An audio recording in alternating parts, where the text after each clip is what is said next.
The Radio Forest Podcast. Hey, Forrest, it's Tom Keifer. Tom Keifer, welcome, man, a fellow Pennsylvania boy. Oh, yeah? Where are you from? Originally the northeast part, kind of Wilkes-Barre, Scranton area. Oh, cool. Yeah, I know it well. Do you get back very often? What does your life look like these days? Well, I live in Tennessee now, and most of my family is scattered around the country, so I don't get back to Philly real often, but once in a while. I lived in, grew up in Philly in my early 20s, I guess, around when Cinderella started, moved to New Jersey, and I lived in Jersey until 97, and that's when I moved to Tennessee, and I've been here ever since. How has your voice been? I know you've had quite a few surgeries. It was kind of, I don't want to say touch and go or scary there for a while, but definitely unknown. With the recent news of Steven Tyler's vocal injuries and Bon Jovi's vocal injuries, did that make you kind of think back upon that time? Yeah, absolutely. Particularly watching John's documentary, I definitely felt a lot during that, and I feel for him and Stephen both. It's not a fun thing to go through at all. I truly empathize. So on that side of the equation, can you explain to me then how Steven Tyler can get on stage, do some songs? He can go play at Ozzy's final show and do a couple of songs. Is he worried about a full-fledged tour? Is it maybe he's not screaming at the top of his capacity? You have any ideas? I don't know. I mean, I can't speak for them. I thought he sounded great. I saw a couple songs that he did, a Zeppelin one, I believe, if I remember. I don't know what their situation is, so it's hard to say. Let's talk about Ozzy, I guess. What was his impact on you as a musician and a performer? Well, I loved him. I grew up in the 70s, so Ozzy and Black Sabbath were a huge part of my upbringing. Loved his solo stuff. He was amazing. I call him the king of heavy music. All things heavy. Brilliant lyricist, a very unique voice, obviously the persona and all. He was amazing, and I was fortunate to spend a little time around him at the Moscow Music Peace Festival, and he was just really a super humble person and a sense of humor, like just hilarious. I don't think anyone that's ever spent any time with Ozzy didn't like him or have a really good laugh. He was just a cool guy. For me, Ozzy always was around just the greatest superstar guitarist of all time. How did they impact you as a guitar player or a songwriter? Everybody from Tony Iommi to Randy Rhoads, Zakk Wylde. I think of all of them, I think Randy Rhoads did. It's weird because I don't really play like him, but he had a very similar style to Michael Schenker, who I loved growing up because he combined kind of classical and blues very well together, like very well. I definitely learned a few licks from Randy. I'm not like a speed guy, but I definitely lifted some riffs from him. Again, I'm not stylistically the same, but I like what he was doing, so I definitely learned some things from him. Let's talk about your style real quick. I've always wondered how you end up picking up the slide guitar. It's a thing that great guitarists can be good at, but you can be a great guitarist and not be good at slide. So how do you decide that's something you want in your arsenal? What drew you in, and how did you progress in that world? Well, I think really like blues stuff is what really got me interested in slide. I mean, I heard slide guitar growing up as a kid in the rock stuff from the late 60s and 70s that I grew up on, but I didn't really, I kind of discovered blues early on and was digging back to stuff like B.B. King. Not that he was a slide player, but Elmore James was. Johnny Winter was I was a huge Johnny Winter fan. So it came more from that, and I would credit probably Johnny Winter the most with that. Do you hear that and decide I want to do it? Do you see someone on stage? It's not typically a thing that you see connected to the music stylings of Cinderella. I know like Slash can probably play slide. I think maybe I've seen him do it. It's not incorporated a lot. Clearly Joe Perry can. Who do you see on stage then? Do you see the Winter Brothers on stage, or do you hear it in recordings and you're like, I got to get a slide and learn this? Well, it started with recordings, but I've actually seen Johnny Winter play live several times. Just something that I was drawn to. I love it in its purest form. Like I have several like National Steels, and kind of getting back to that, delving into the Delta blues stuff. And my favorite way to play it really is on a National Steel in an open tuning and just kind of sit around and play some Delta blues. That's where Bad Seamstress Blues came from, and Dead Man's Road, and a lot of other songs come from that feel of the Delta blues style. Give me a number then on how many guitars either you think you have or you have, because I've seen you obviously with the Les Paul, the Explorer, the Firebird, the Sparkle Jet, the Telecaster. Some people are synonymous with the styles, like they play Les Paul's their guitar.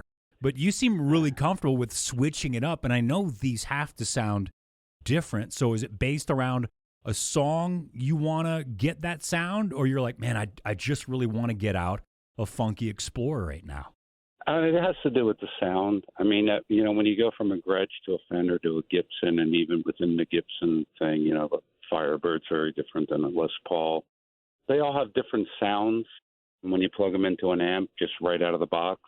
And, if you want something thicker, it's a Les Paul. If you want something a little cleaner, twangier, Firebirds or a Fender Telecaster. And then I've always found the Gretches, like the Sparkle Jets and stuff, to kind of be somewhere in between. They twang, but they're really thick too. So, yeah, it just depends on the sound that you want. And I've never been a big pedal guy. Some people use one kind of guitar, and they get all their different sounds out of pedals. And I do it by changing guitars. So how many guitars do you have, and then how many do you take on tour with you? I don't know. I love it. That's my favorite answer. No, I don't. I have a lot. On tour, I would say I probably take, I don't know, maybe 10. But the total, I don't know. Do you have like guitars in storage you haven't seen in a while, or are you kind of like a few in storage and some in my studio, and then I have my touring guitars. I used to bring vintage guitars out on the road, but they're just probably, that's something I use more in the studio now. But most of the stuff I have on the road are just really, really great reissues that Gibson's done, or Fender, or Gretsch. I just got a really cool red Sparkle Jet from Gretsch last year. That's just, the custom shops with these guitar companies are amazing. They're really making great stuff. How do you have them stored or in categories? Do you ever go, hey, I used to have a cool Sparkle Jet. Yeah, where's that silver one? I know where the silver one is in my studio. I know where that is. I know where that one is. On the road for a while, and then I got the red one last year, and I put the silver Jet back in the studio. My favorite recording guitars is Sparkle Jet. But you have to have a couple of Les Pauls, a couple of Telecasters. I know you've got the what's her name from Hailstorm, the Lizzie Hale Explorer. So, but if there's one that you all of a sudden think of, like, oh yeah, a couple of years ago I picked up that one guitar.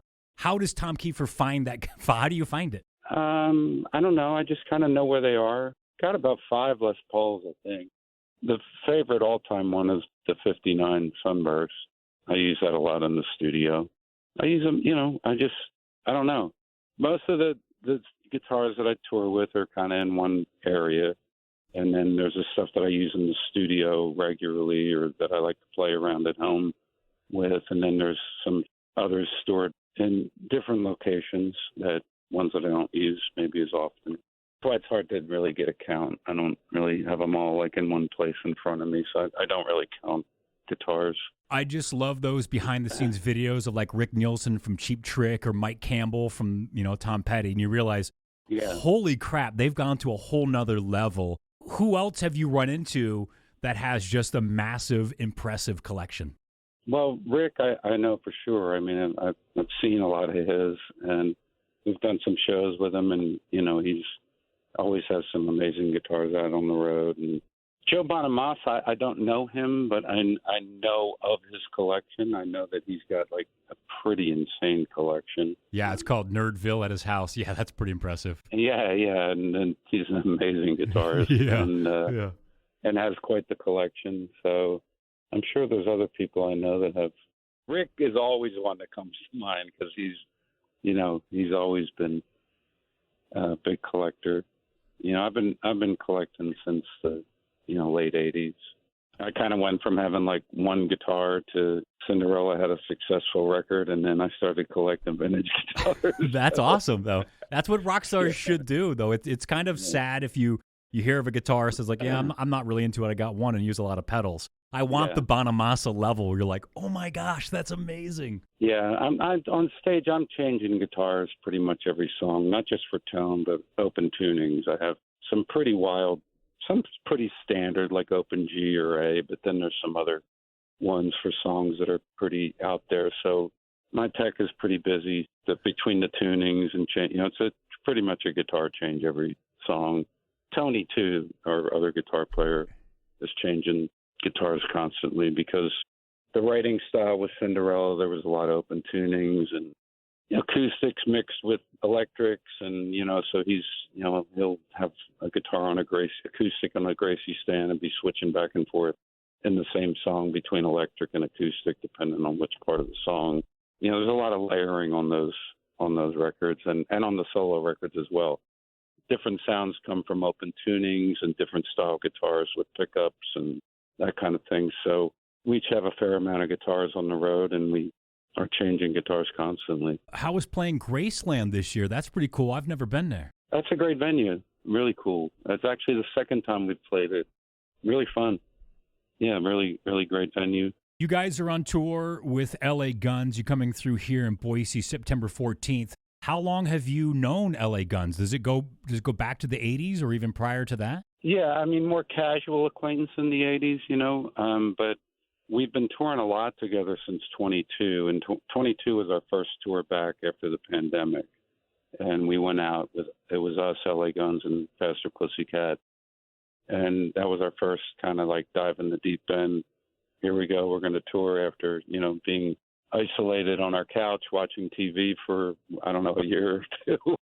And that was a great tour, really fun. And they're great guys, great band live. And, we've toured a lot, they've done a lot of runs and different legs with us. And in 23, they did some dates. And last year they did some dates with us off and on. It's a great combo. I've noticed on this tour, sometimes you work in Beatles and Stones covers. What else are you throwing into the set list? There's certain Cinderella songs that are staples that people want to hear, that if you don't play them, people are not happy. I still love playing those songs. I never get tired of playing those songs. So all the Cinderella hits or classics or whatever we call them these days, I don't know what to call them. All that stuff's in the show. And then, we mix up stuff from the two solo records, from The Way Life Goes and Rise. We're going into some newer area. I don't believe the solo band has played Boise ever. And there's a lot of markets in this particular run of dates this year that we've never played before. So we've got some cool tracks from the Rise album, which was the last solo record, in the mix. So, it's roughly 75-ish Cinderella, 25% the newer stuff. Big, loud rockin' show. 7-piece band, keyboards, and Savannah and Tanya play percussion and sing. It's just really great band. We've been together and touring since 2013, pretty much nonstop, so we're well seasoned. Tom, it's great to finally talk to you. I can't wait to see the show. It's Tom Keifer from Cinderella. September 14th at the Morrison Center. They're playing with LA Guns in Boise. Thank you so much. Yeah, thank you. A pleasure talking to you and looking forward to the show.